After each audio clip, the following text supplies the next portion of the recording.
አልሐምዱሊላህ ወሰላቱ ወሰላሙ ዐላ ረሱሊላህ ሰለላሁ ዐለይሂ ወሰለም። የንጋት ጉህ ቀደደ፣ የብስራት ችቦ ተለኮሰ፣ መልካም በሮች ተከፍተው የክፋት ሐሳብ ተደመሰሰ። ልቦች በቅን እሳቤ ሊውሉ እድል ተሰጣቸው ከጀሊሉ። ሰውነታችን ከሱስ ሊጸዳ በሰውነት ቁመና ልንቆም በሰዓዳ ልጅ አዋቂው በደስታ ሊፈነዳ ይኸው የድልም የእድልም በር ተከፈተ ከፍታችን ሊጨምር በማለዳ።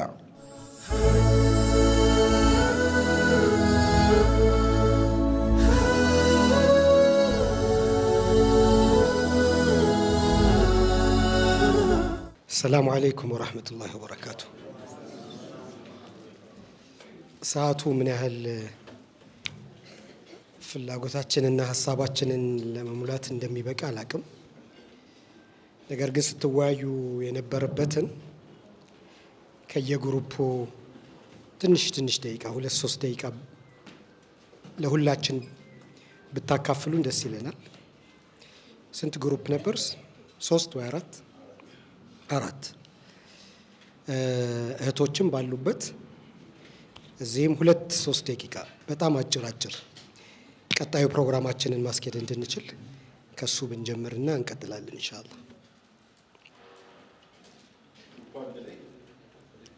አንድ ሰው ከግሩፕ አንድ ሰው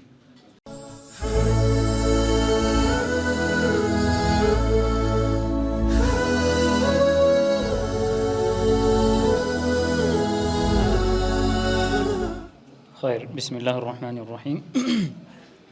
በግሩፑ ከተለያዩ ወንድሞች የተለያዩ ሀሳቦች ተነስተዋል።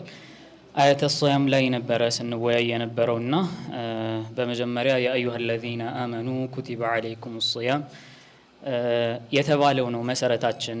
አሁን ለመሰባሰባችን በጋራ ጾሙ የጋራ አጀንዳችሁ ነው ስለተባለ የሚል ሀሳብ ተነስቷል። የጾም አላማው ለዓለኩም ተተቁን ነው፣ ኮንሽየስነሳችንን ለመጨመር ነው። ከተቅዋ ትርጉሞች ሙሉ አይደለም፣ ግን ከተቅዋ ትርጉሞች አንዱ ኮንሽየስነስ ነውና አንድ ሰው አንድን አደጋ ከመምጣቱ በፊት አንድ ተግባር ምን ሊያስከትል እንደሚችል አውቆ የማወቅ አቅም ኖሮት ለዛ ደግሞ መደረግ ያለበትን ጥንቃቄ የማድረግ አቅም ተቅዋ ይባላልና ጾም እሱን ሊሰጠን ነው የመጣው ተብሏል። በእነዚህ በአየተ ሶያም ውስጥ በጣም ትልቁና አላህ ጎልቶ እንዲታይ የፈለገው ነገር ራሱ አላህ መሆኑ ራሱ አይተናል። ወሊቱከቢሩ ላህ ዐላ ማ ሀዳኩምም የረመዳን አንዱ ዓላማ እንደሆነ ነግሮናል ማለት ነው።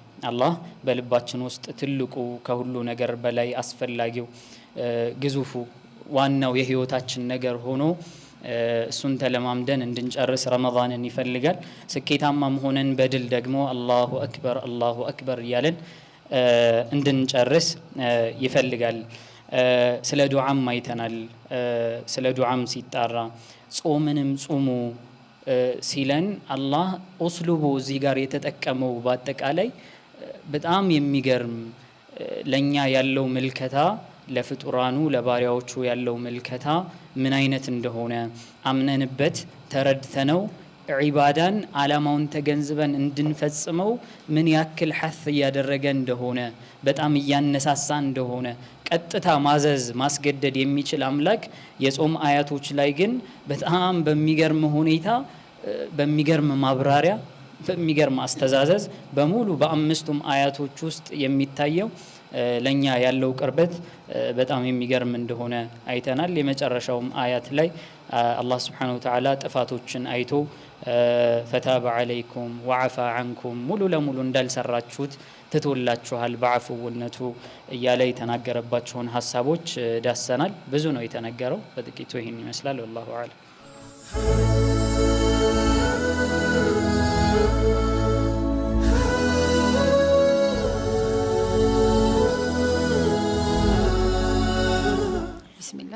ሰላም አለይኩም።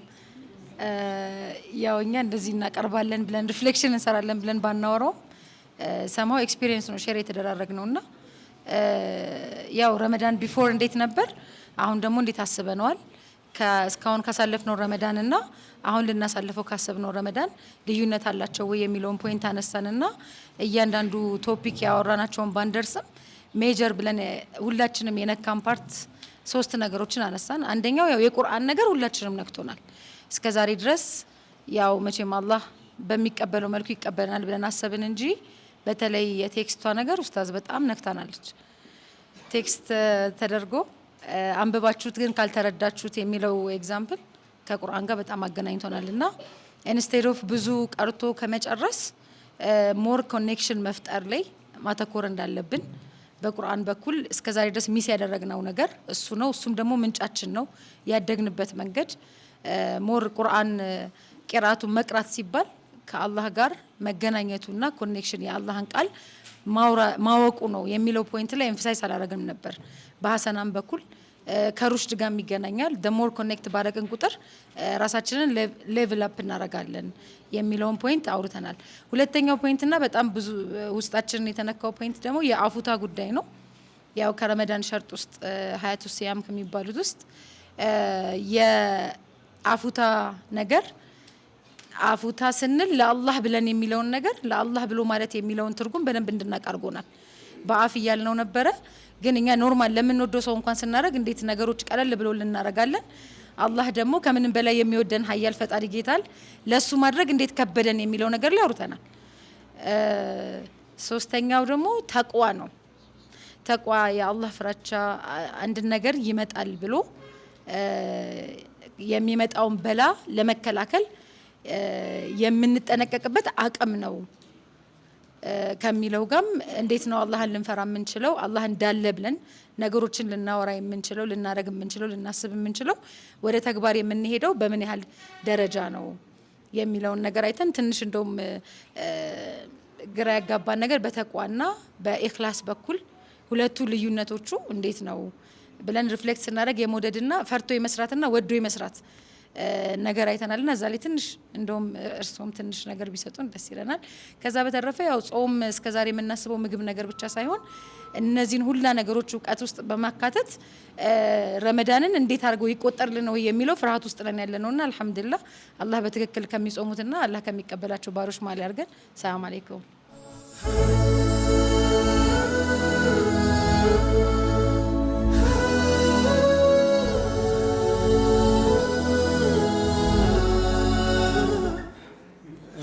طيب بسم الله الرحمن الرحيم الحمد لله رب العالمين والصلاة والسلام على رسول الله صلى الله عليه وسلم እንግዲህ ዛሬ ረመዳን ከመግባቱ በፊት የምናገኘው የመጨረሻው ቀን ነው። የአላህ ተውፊቅ ሆኖ እንግዲህ ፊት ለፊታችን ልንዘጋጅበት የሞከርነው ለማለት ይቻላል። ብቻ የሆነ ስም ስጡትና ያልነው ረመዳን ፊት ለፊታችን እየጠበቀን ነው። እስካሁን የሄድንበትን ጉዞ በትንሹ አይተነው ቀጣይ ደግሞ ጉዟችን ምን ይምሰል የሚለውን ነገር የምናነሳበት ነው። ምናልባት ካስታወሳችሁ አምና 2 ነጥቦችን አንስተን ነበር። ብዙ ነው ያነሳነው፣ ግን ካነሳናቸው ነጥቦች ውስጥ አንደኛው በህይወታችን በጣም ልዩ ነው አረሳው የምንለው ረመዳናችን የቱ ነው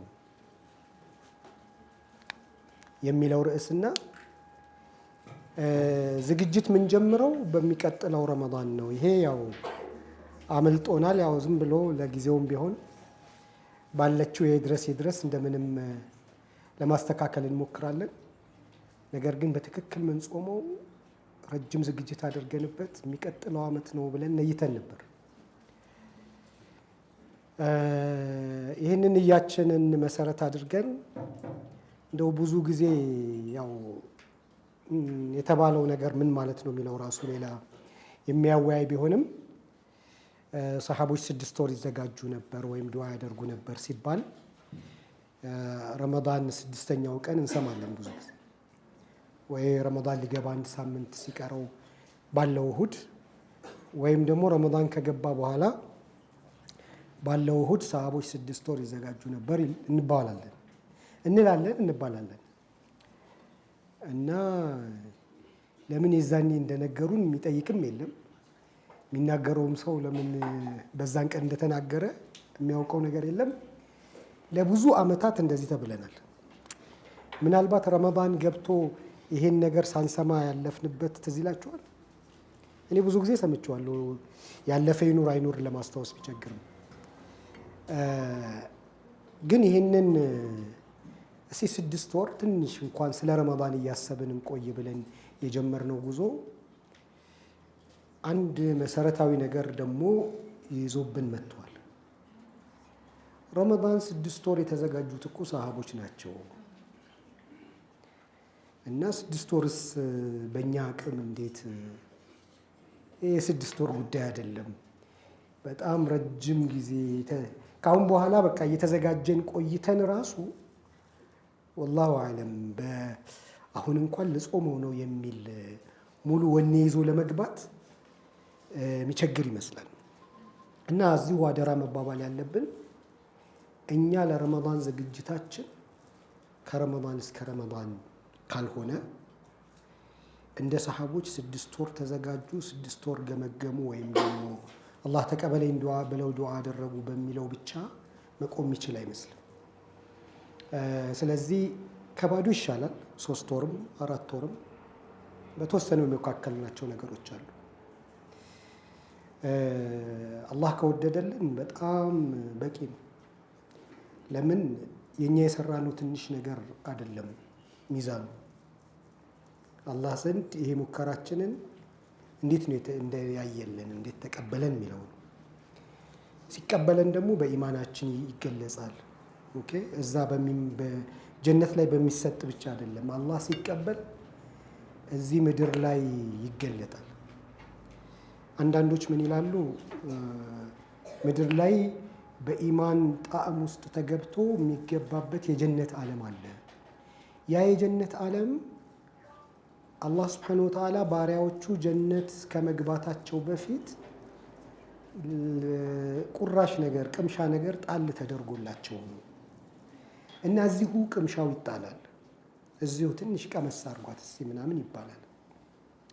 ስለዚህ በሁሉ ነገር ነው የሚገለጠው ማለት ነው። አላህ ሲቀበል አላህ ሲወድ ስራዎቻችን ምንዳ ስናገኝባቸው። ስለዚህ ቀጣይ ነገር ምንድን ነው የሚለው ነው። ዛሬ ቆመን ይሄ ረመዳናችን እንዴት እናድርገው፣ ምን ብናደርገው ነው የሚሻለው? የመጀመሪያ ጉዳይ ለራሳችን ብዙ ህይወት አልፈናል። 20 ዓመት፣ 30 ዓመት፣ 40 ዓመት። እነዚህ ቀናቶች መካከል በጣም የሚያምርና ጣፋጩ ቀን ስንት ቀን ነው ብትደምሩት ማለት ነው። አሁን ከባለፈው ረመዳን እስከዚህ ረመዳን ባለው ህይወታችን እንደው ልባችን ላይ ቀርቶ ትዝታ ሆኖ በጣም ደስ ይል ነበር እኮ ብለን ያልነው ቀን ስንት ቀን ነው? ዝም ብሎ ያለፉትስ? ወይንም ደግሞ እንደውም እስኪያልፉ ራሱ የቸኮልንባቸው ቀኖችስ? ቶሎ እንዲያልፉ ያሰብናቸው ቀኖች ስንት ናቸው? ስለዚህ ሂሳብ ብንሰራ 365 ቀን ውስጥ እንግዲህ ነጋዴ ስንት አተረፍኩ ስንት ከሰርኩ ይላል አይደለ? ስንት ቀን ከሰርን ስንት ቀን አተረፍኩ? ከቀኖቻችን ውስጥ ስንቱ አጅር አላህ የሚወደው እና የሚለውን ነገር ትንሽ አቆዩትና እኛ ራሳችን ደስ ብሎን ሰላም ተሰምቶን እረፍት አግኝተን በጣም አጣጥመ ነው ያሳለፍነው ስንት ቀን? እነዚህ ቀናቶች በዚህ መልኩ እየቆረቆሩን እየሻከሩን እኛን እያወዛወዙን በጣም የተለያዩ አፕስ ኤንድ ዳውንስ ውስጥ ከተውን የሚያልፉ ቀናቶች ምንድን ናቸው? ህይወት እንዲህ ማለፍ አለበት ወይ? ወይንስ እያንዳንዱ ቀን አጣጥሜው ደስ ብሎኝ አላህ ጋር ቀርቤበት ትዝታ ሆኖ ነው ማለፍ ያለበት?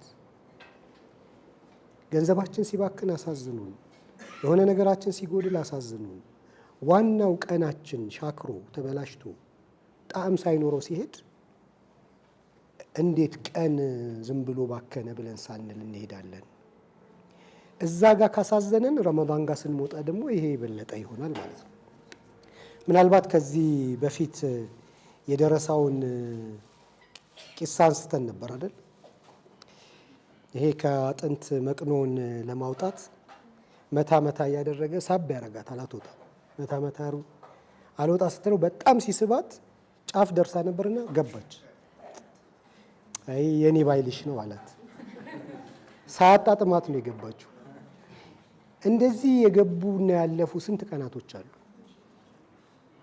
360 ውስጥ 60 እንኳን አናተርፍም። ስንት ቀን አለፈ ዝም ብሎ ገብቶ ማለት ነው ጅው ብሎ። ልክ እንደዛው ደግሞ ረመዳንም እንደዚሁ የኔ ባይልሽ ነው ብለን እንዳያልፍ ምን እናደርግ ነው የዛሬ ርዕስ። የመጀመሪያው ጉዳያችን በዚህ ረመዳን አንኳር ጉዳዮች ምንድን ናቸው? መሰለን ቁርአን መሰረታዊ ጉዳያችን ነው የሁላችን አይደለም? ረመዳን ሌላ الذكر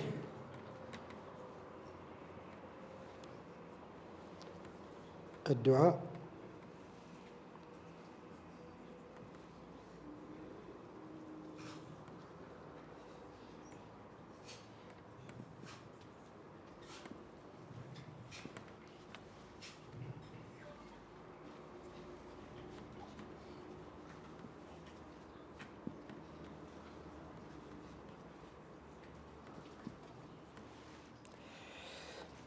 አየተ ሲያም ስናይ እነዚህን ነገሮች በደንብ እናገኛቸዋለን።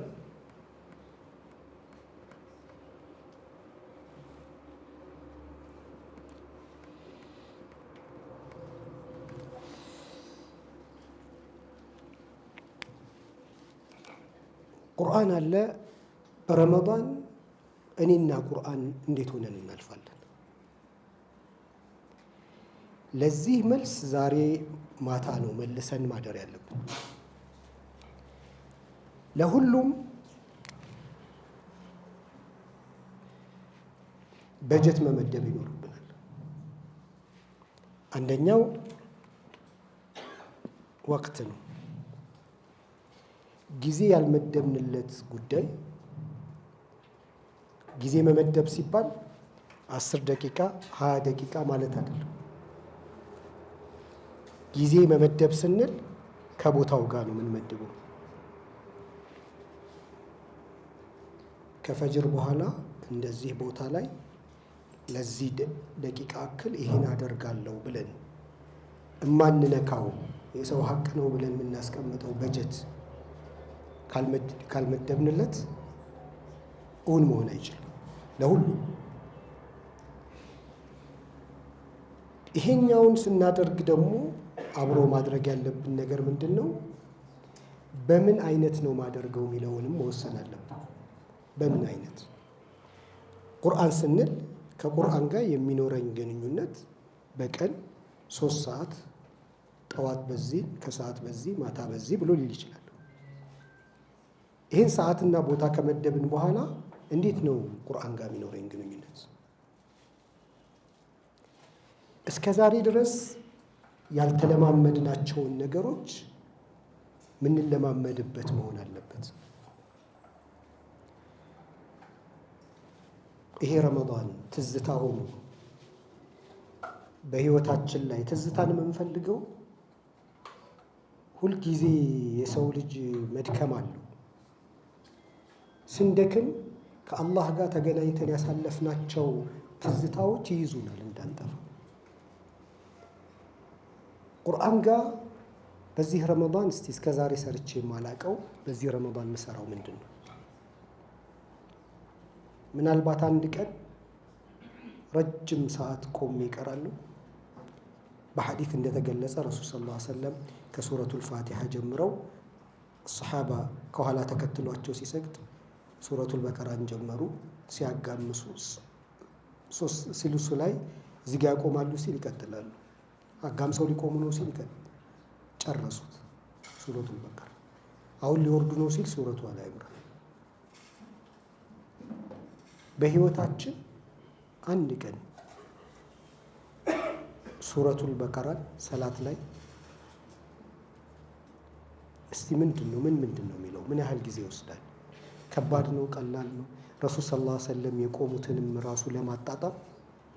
ስለዚህ ቁርአን ስንል እስከ ዛሬ ድረስ በህይወታችን አድርገነው ማናውቀው ግን የሰማነው አንድ ቀን ከረመዳን ውስጥ ምን ሞክርበት ነው። እንደዚህ አይነት ሙከራዎች ለኛ በጣም ጉልበት ይሰጣል። አንድ ቀን ነው የምንሞክረው፣ ግን መቻላችን በራሱ የሚሰጠን ደስታ ብዙ ነገር እንድንሞክር ያደርገናል። ከዛ ውጪ ምናልባት በሀያታችን በቀን አንዴ አክትመን ማናቅ ከሆነ ይሄ ልምምድም ሌላ ልምምድ ነው። በረመዳን ውስጥ አንድ ቀን ማክተም እንዴት ይችላል? የሆነ ቀን ከጠዋት ጀምሮ ራሴን ነፃ አድርጌ ቁርአን ብቻ እየቀራው በአንድ ቀን ማክተም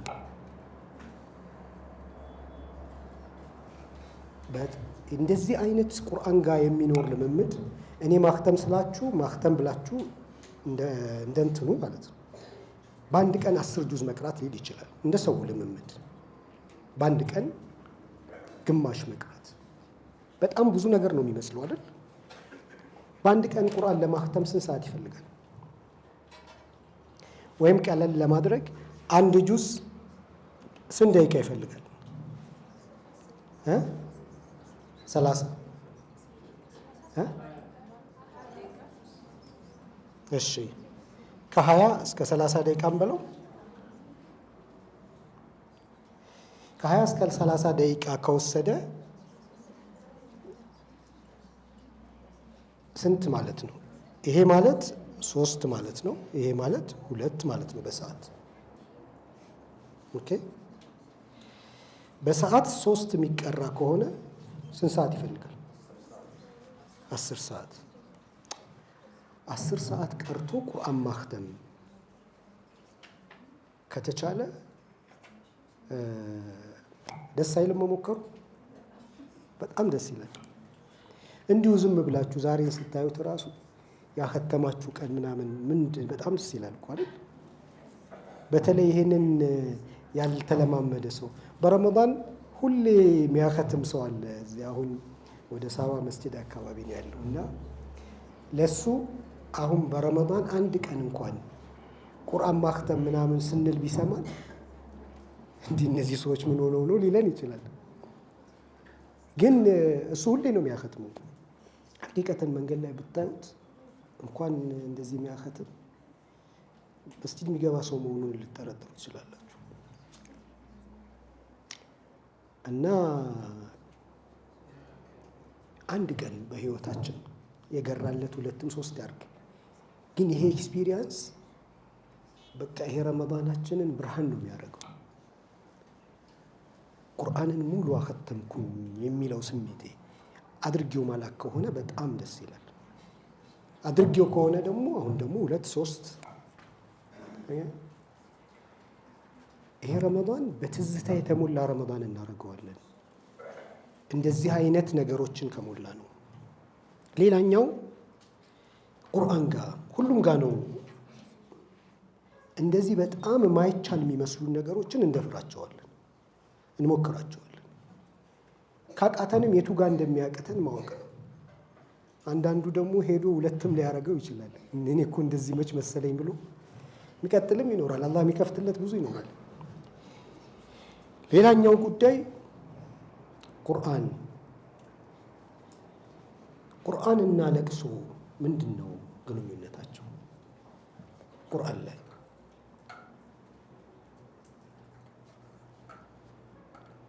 ቁርአንን ሲሰሙ ስለሚያለቅሱ ሙእሚኖች እና ቁርአንና ለቅሶ ቁርአን አገናኝቶ ይገልጻል። ስለዚህ የረመዳናችን ሌላኛው ጉዳይ እንዴት ነው ለቅሶዋችን፣ እንባችን። ፈኢን ለም ተብኩ ፈተባከው፣ እንደው ማልቀስ ካቃታችሁ እንኳን እንደሚያለቅስ ሰው ሁኑ። ይሄ በሂደት ስሜታችን እየረጠበ እየለሰለሰ ማልቀስ እየተለማመደን እንመጣለን። ሰው ቁርአን ሰላት ላይ ለቅሶ መለማመድ በጣም ብዙ ነገር ነው የሚያጥበው። ማንነታችንን ለመስራት መካኒካል የሆነ ቅርጻዊ የሆኑ ጉዳዮች በጣም በከፍተኛ ሁኔታ ስሜት ወደ መሆኑ ያሸጋግራል። በዚህ ምድር ላይ ደግሞ ሰውን የሚያሸንፈው ስሜት ነው። የቁሉ ረሱል ሰለላሁ ዐለይሂ ወሰለም ላ ዩእሚኑ አሐዱኩም ሐታ የኩነ ሀዋሁ ተበዐን ሊማ ጂእቱ ቢሂ። አንድ ሰው ኢማኑ ሙሉ አይሆንም ስሜቱና እኔ የመጣሁበት ነገር አንድ እስኪሆኑ ድረስ፣ ወደ ስሜትነት እስኪቀየር ድረስ ማለት ነው። ስሜታችን፣ ፍላጎታችን፣ ምኞታችን ወደ ስሜትነት እስኪቀየር ድረስ። ስለዚህ ይሄ ከእንቅስቃሴ ወደ ስሜትነት የመቀየሩ ሂደት ቁርአንና የእኛ እንባ ለቅሶ በዚህ ረመዳን እንዴት ነው የምናገናኘው? ስለዚህ ስለ ማልቀስ በኢስላም እንዴት ነው? የቂያም ቀን እኮ ጥላ ስር ከሚሆኑት ሰዎች መካከል አንዱ ለቅሶ ነው አይደለ? ለብቻው አላህን አስታውሶ ያለቀሰ። ለቅሶ መለማመድ፣ ስለ ለቅሶ ማንበብ፣ ስለ ለቅሶ ማድመጥ በጣም ኢምፖርታንት ነገር ነው። የተዘነጋ ኢባዳ ማለት ነው። ስለዚህ ለቅሶ መለማመድ አለብን። እየቀራን ማልቀስ፣ እየሰገድን ማልቀስ፣ እየዘከርን ማልቀስ። ይህን ነገር ለማምጣት ስንሞክር ወደ ትክክለኛው ስሜት መገናኘት እንጀምራለን ማለት ነው። ከጥሬ መልእክትነት ከፍ ወዳለ ስሜትነት ይቀይራል። እዚህ ቁርአን ስንል ቁርአን እየቀራን ከተደቡር ጋር ትርጉሙን ከማጣጣም ጋር ሊነኩን የሚችሉ ድምፆችን እየሰማን ቁርአን እያዳመጥን በቻልነው አክል ለመነካት ስሜታችንን እንዲነካ ለማድረግ ይሄ ደግሞ ሌላ ልምምዳችን ነው የሚሆነው። ምናልባት ለዚህ የምንመርጠው ሰዓት ሊኖር ይችላል። ሌሊት ሊሆን ይችላል፣ ጠዋት ሊሆን ይችላል። በጣም ጸጥ ባለበትና ጊዜ በሰጠነው ወቅት ለዚህ ደግሞ ትዝ ሊለን ይገባል። ቁርአንና የኔ ለቅሶና እንባ በዚህ ረመዳን ትዝ የሚሉን ለቅሶዎች መኖር አለባቸው። ትዝ የሚሉን እንባዎች መኖር አለባቸው። ይሄን ስናደርግ እንግዲህ በጣም ጥሩ ስሜት ሳይሰማን ቀርቶ ሻወር ስንወስድ የሚሰማን ስሜት በላይ በእንባው ልንታጠብ እንችላለን።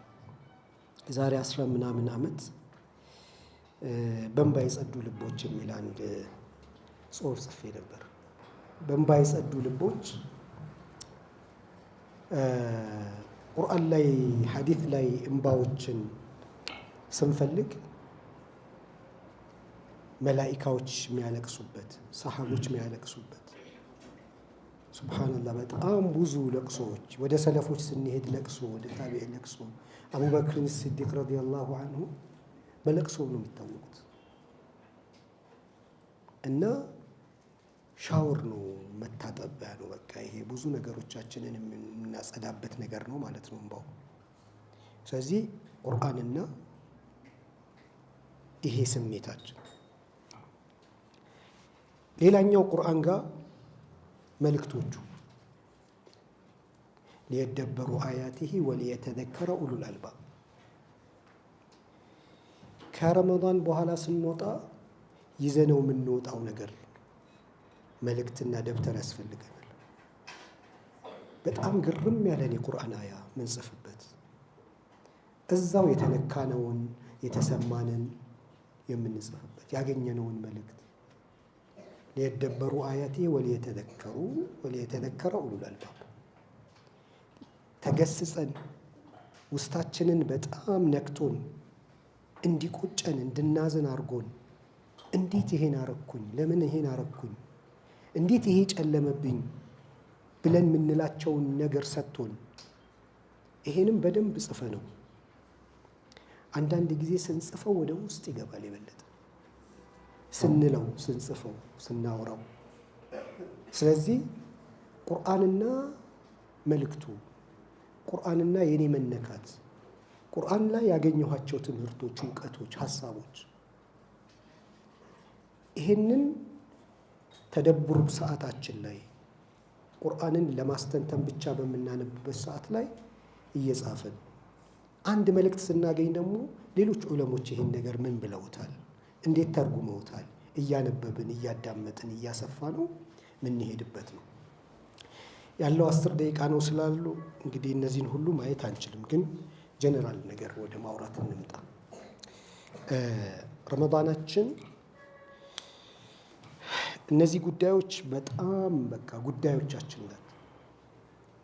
ለዚክር ሰዓት ያስፈልገናል፣ ንባብም ያስፈልገናል። ትርጉሙ ማለት ምን ማለት ነው? ዱዓም እንደዚሁ ምን ሐፍዘው ዱዓ ምንለው ዱዓ ትርጉሙን የምናውቀው ዱዓ። ሰላታችንም እንዴት ነው ሰላት የሚሰገደው? አሁን የምንሰግደው ሰላትና ቁርአን ስገዱ ያለን ሰላት ምን አይነት ነው? በእርግጥ አሁን የምንሰግደው ሰላት ሰሃባው የሰገደው ሰላት ነው። ደስ ይላል አይደል? እኛ የምንሰግደው ሰላት አንድ ሰሃባ የሰገደው አይነት ሰላት ነው። ከሰሃባ አንድ አይነት ነው የምንሰግደው ማለት ነው። ደስ ይላል አይደል? ከሰሃባ ጋር እኩል አይነት ሰላት መስገድ። ይህ ሰሃባ ግን ረሱል ሰለላሁ ዐለይሂ ወሰለም በተቀመጡበት ገባና አላሁ አክበር ብሎ ላጥ ላጥ ላጥ አደረገና አሰላሙ አለይኩም አላቸው። ወአለይኩም ሰላም ወራህመቱላህ ሰሊ ፈኢነከ ለም ቱሰሊ አሉት። ሰግደና አልሰገድክም አሉት። ከዛ ሄደና ይሄ ቅድሙን ደግሞት መጣ።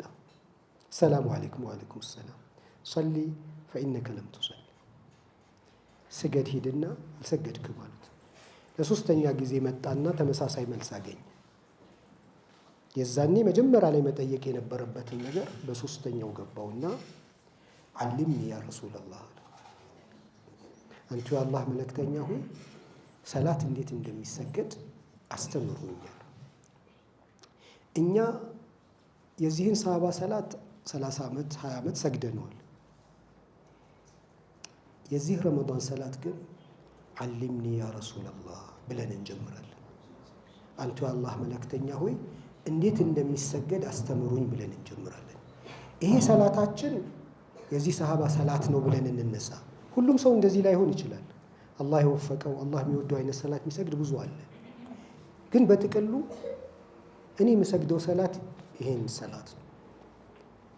ግን መፈክራችን ሰላት ላይ የዚህ ረመዳን ሰላት አሊምኒ ያ ረሱላላህ እኔ አላቅም፣ እኔ የምሰግደው ሰላት ስህተት ነው፣ አላህ ረሱሉ አስተምሩኝ ብሎ ሰለላሁ ዐለይሂ ወሰለም መጀመር ነው።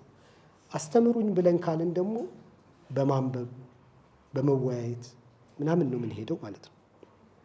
ስለዚህ በሰላቱም በጽያም በጾሙም በሙሉ ሐላወተል ኢማን ዋና ጉዳያችን ትኩረታችን ማጣጣም። ለነዚህ ሁሉ ደግሞ ውስጥ የሚገባው አስማኡላህ አልሑስና ነው። የአላህ ስሞች ትንታኔያቸው ትርጉማቸውን ማወቅ ረመዳናችንን በጣም ከሚያስውበው የመንፈስና የሩህ ጉዞአችንን ከሚያደምቁት ነገር ነው። ስለዚህ የዚህ ረመዳናችን በዚህ ዙሪያ የሚያጠነጥኑ ይሆናል። ከዚሁ ጋር ተያይዞ ግን ረመዳናችን ጥሩ እንዲሆን ቁርአን ያስቀመጠው ነገር አለ። አንደኛ ኢነሁም ፊትየቱን አመኑ ቢረቢህም ወዚድናሁም ሁዳ፣ ኢማኑን ለማሳደግ ያመኑ ሰዎች ሆነን መሰብሰብ ቢያቅተን ኢማናቸውን ለማሳደግ ጉጉት ያላቸው ሰዎች ስብስብ ግን ግድ ነው። ለብቻችን ይሄን ረመዳን ከጾም ነው ትልቅ ነገር ነው ሚስ የምናደርገው። ስለዚህ 5ም 7ም 9ም ተቧድነን ተዓለ ኑእሚን ሰዓ ናስቲ ኢማናችንን እናሳድግ የሚባባል ቡድን ሊኖራችሁ ይገባል። ለብቻዬ እጓዛለሁ ቢባል የረመዳንን ዋናውን ጉዳይ ነው ሚስ የምናደርገው። ይሄ ትልቅ ጉዞ ለብቻ አይቻልም። አንዱ አንዱን እያጠናከረ ለአንዱ አንዱ ስንቅ እየሰጠ ሲደክም እያበረታ በመተባበር ነው። ስለዚህ ከአሁን በኋላ ስትወጡ የሚሆን በሆነ መንገድ የግድ መቧደን አለባችሁ። መቧደን ብቻ አይደለም። ወስቢር ነፍሰከ መዐ አለዚነ የድዑነ ረበሁም ቢልገዳቲ ወልዐሺይ ዩሪዱነ ወጅሀ ወላ ተዕዱ ዐይናከ ዐንሁም ቱሪዱ ዚነተል ሐያቲ ዱንያ። እኛ በጣም ዲን የሚወድ ሰው ዒልም ፍለጋ ይሄዳል። ይሄኛው ሱረቱል ካህፍ ላይ 4 አይነት ጓደኝነት አለ። አንደኛው ጓደኝነት ዒልምን በሚመለከት የሚነር ጓደኝነት ነው፣ የሙሳና የኸድር። ሌላኛው ጓደኝነት ግን ኢነሁም ፊትየቱን አመኑ ወስቢር ነፍሰከ መዐ አለዚነ። ሌላኛው ደግሞ ከሌላ እምነት ተከታይ ጋር የሚኖር ጓደኝነት ነው። ቁርአንም በዚህ ረመዳን ቢያንስ ለ10 ሰው ሙስሊም ላልሆኑ ሰዎች ይሄን ብርሃን አደርሳለሁ ብለን ከቁርአን ውስጥ ለሰው ልጆች መልእክት ሊሆን የሚችል ማድረስ ይኖርብናል። የማችሁ ጓደኝነት ኢነሁም አመኑ ፊትየቱን ነው። በኢባዳ ላይ ስምጥ ብለው የገቡ ሰዎች ወስቢር ነፍሰከ መዐ አለዚነ የድዑነ ረበሁም ቢልገዳቲ ወልዐሺይ ዩሪዱነ ወጅሀ፣ ከዱንያ ዓለም ራሳቸውን ነጥለው በኢባዳ ውስጥ የገቡ ሰዎች ጋር መቀላቀል፣ እነዚህን ሰዎች መፈለግ ነው። ካልሆነ ደግሞ እኛው እርስ በርስ መሞካከር ነው። ይህንን ጓደኝነት ከመሰረትን ዛሬ ማታ ረመዳን ከመግባቱ በፊት ከቁርአን ጋር የሚኖረኝ ግንኙነት ይሄ ነው፣ ከዚክር ጋር ከሰላት ጋር ብለን ከወሰንን ጉዞውን መጀመር ያለብን ዛሬ ነው። እስካሁን በተወሰነ መልኩ አጠቃላይ ሀሳብ ስናነሳ ነው የጀመርነው፣ ግን ዛሬ እንጀምራለን። ለምሳሌ ቁርአን በቀን ይሄን ያህል እቀራለሁ ካልኩኝ ዛሬ ነው የምጀምረው። ሰላቴ ይሄን ካልኩኝ ዛሬ ነው የምጀምረው። ሳምንት በፊት ቢሆን ጥሩ ነበር። 1 ቀን 2 ቀን እንኳን መለማመጃ ጊዜ መኖር ረመዳን ሲገባ በጣም ይጠቅማል። የመጀመሪያ ቀን ፕሮግራም ከመጀመር ዛሬ መጀመር በጣም ጥቅም አለው።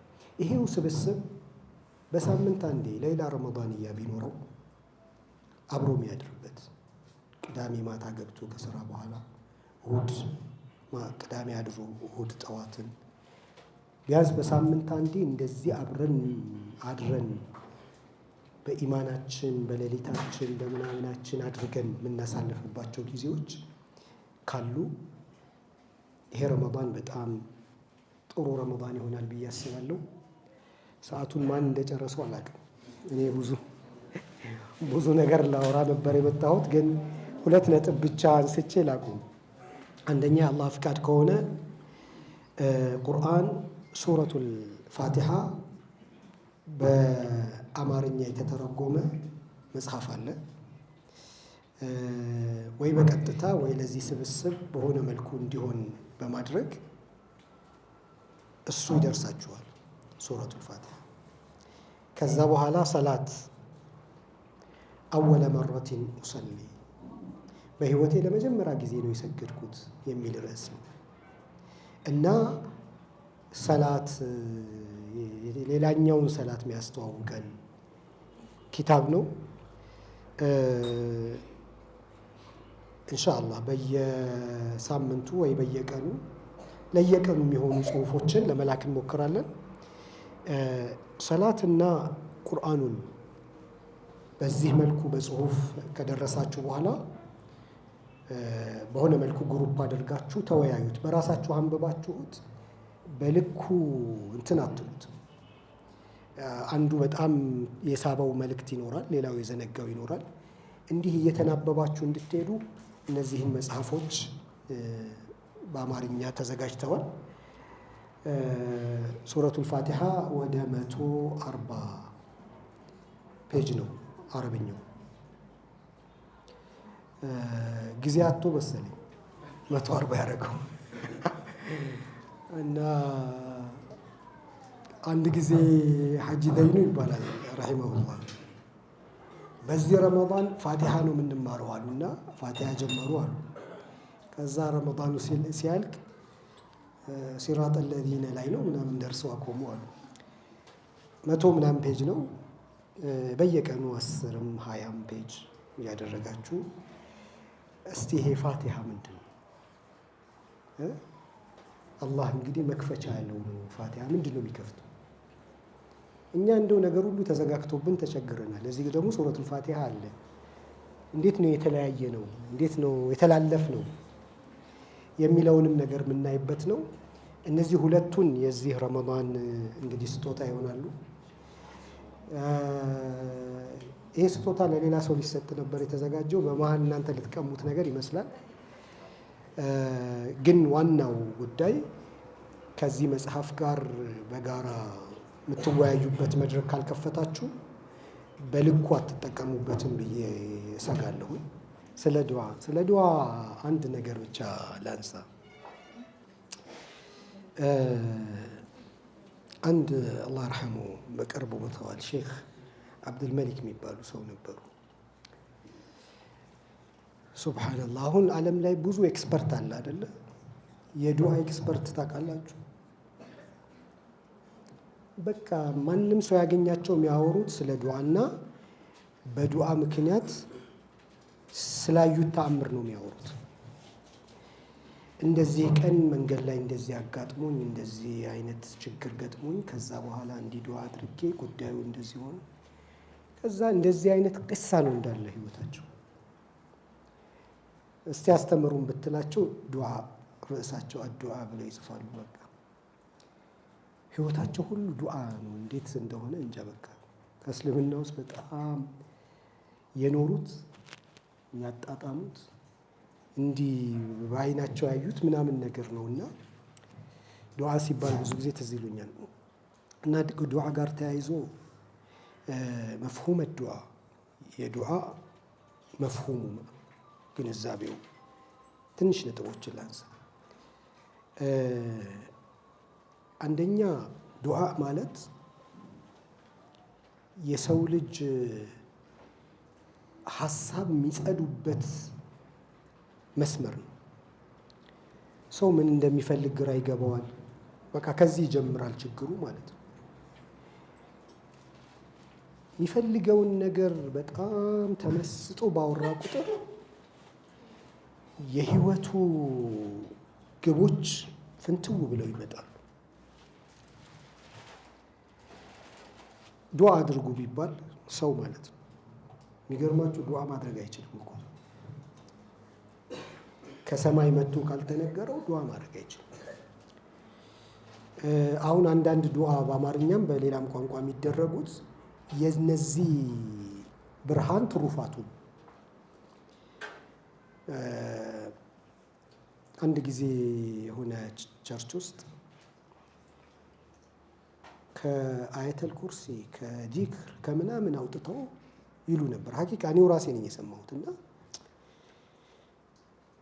እንደው ዱዓም እኮ ይቸግራል አይደለም? እኛ እኮ ሀብታሞች ነን አይደለም? እስልምና ቁርአን ሙሉ ነው ሲባል ዱዓ ለብቻውን ብንወስደው ሙሉ ነው። እስቲ የፈለጋችሁትን ነገር አስቡና ወይ ከቁርአን ወይ ከሐዲስ ዱዓ የሌለው ነገር ምን አለ? እኛ እንግዲህ አሁን በተለይ ብዙ የሚያስፈልጉ ዱዓዎች ሊኖሩ ይችላሉ፣ በየዘመኑ ማለት ነው። በዛ ዘመን እንደዚህ አይነት ዱዓ እንዴት ረሱል ሰለላሁ ዐለይሂ ወሰለም አስተማሩ ብለን ብንል በቃ እንደው እስልምና ምሉነቱን ካላልን በስተቀር ሌላ ምንም ነገር ምንለው አይደለም። የፈለግና ክል ሐሳባችንን መግለጽ ብንችል በዱዓ ልክ ሐሳባችንን መግለጽ አንችልም። አንድ ሐዲስ ላይ ረሱል ሰለላሁ ዐለይሂ ወሰለም እንደዚህ ሐሳብም ጭንቅም ዕዳም ችግርም እንዲያሳስበው ሰው የሚያደርጋቸውን ዱዓዎች ከነገሩ በኋላ መጨረሻ ላይ ምን ይላል? አላሁመ አርሐምኒ ረሕመተን ቱግኒኒ አን ረሕመቲ ሲዋክ። አላህ ሆይ እዝነትን እዘንልኝ ከሌሎች ፍጡራን እዝነት ያብቃቃ የሆነ እዝነት እዘንልኝ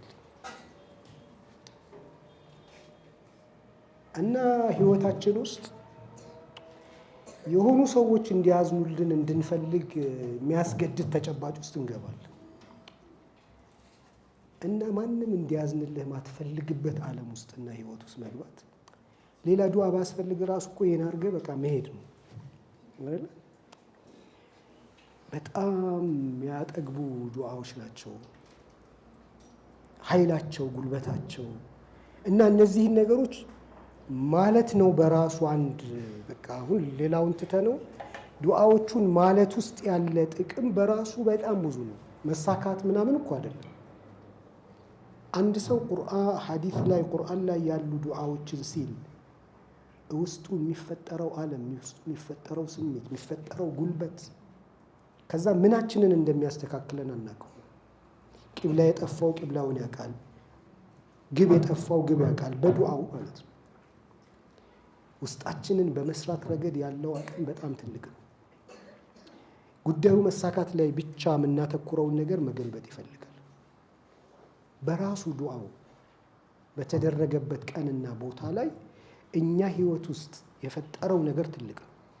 የፈጠረው ውስጣዊ ሰላም፣ ውስጣዊ መረጋጋት ብዙ ነገር አለው። ሁለተኛው ነጥብ መፍሁም ዱዓ። ዱዓን ስንረዳ ልንረዳው ከሚገባው ነገር አንዱ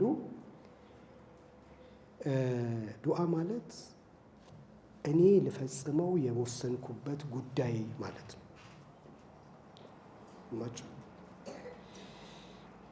ለምሳሌ መስጂድ ውስጥ አላሁመ አስሊህ ሸባበል ሙስሊሚን ይባላል።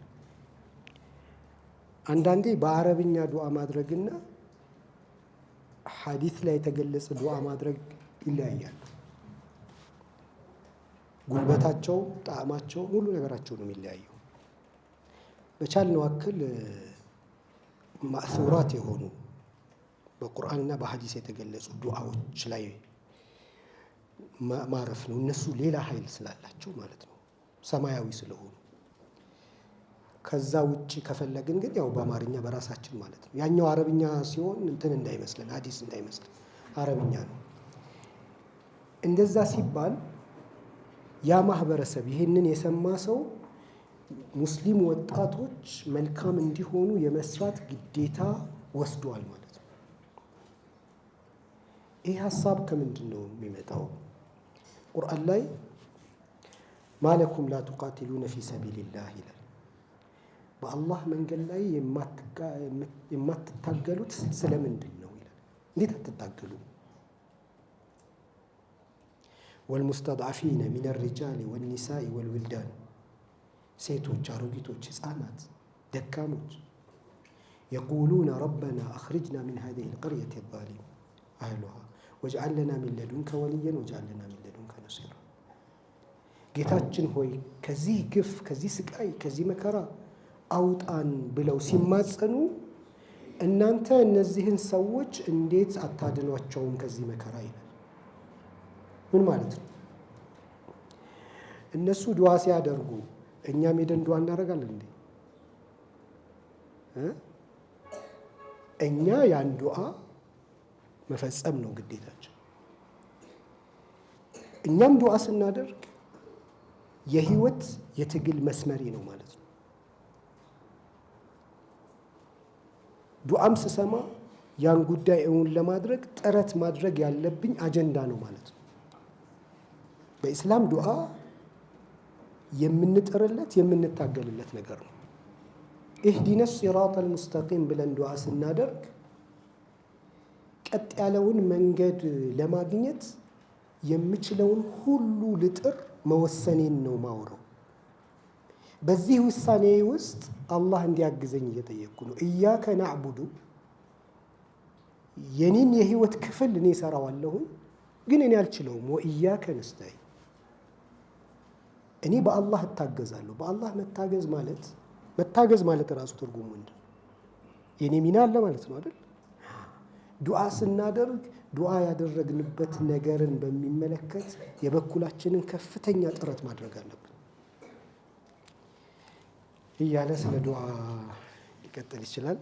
ሰዓት 10 ደቂቃ ምናምን ያሳለፍን ይመስለኛል። ሱብሓነከ አላሁመ ወቢሐምዲከ አሽሀዱ አን ላ ኢላሀ ኢላ አንተ አስተግፊሩከ